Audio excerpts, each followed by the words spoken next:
No nation in World Cup history has been eliminated at the quarterfinal stage more times than England.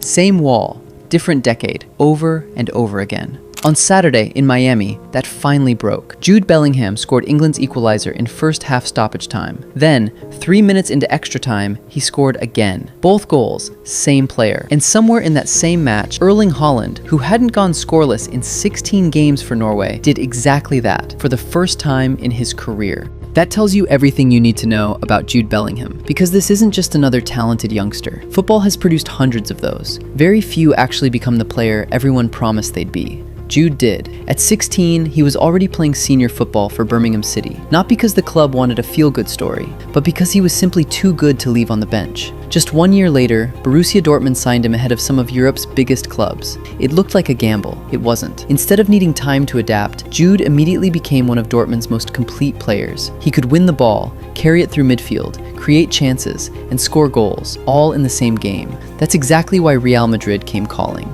Now, normally, moving to the biggest club in the world comes with a learning curve. The pressure is enormous. Every mistake is front-page news. Jude never seemed to care. From his very first season, he was deciding massive matches, scoring late winners, dominating Champions League nights, and playing with the confidence of someone who'd already spent a decade at the top. And that's what makes him different. He's not the fastest player in the world. He's not the best dribbler. He's not the strongest. But somehow, he's almost always exactly where the game needs him to be. The best players don't just react to football, they seem to predict it.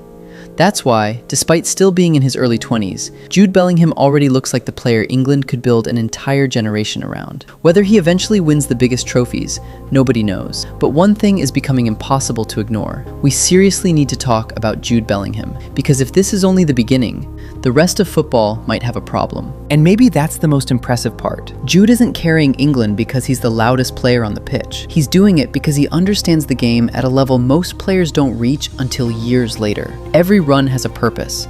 Every pass creates space. Every big moment seems to find him. And more often than not, he delivers.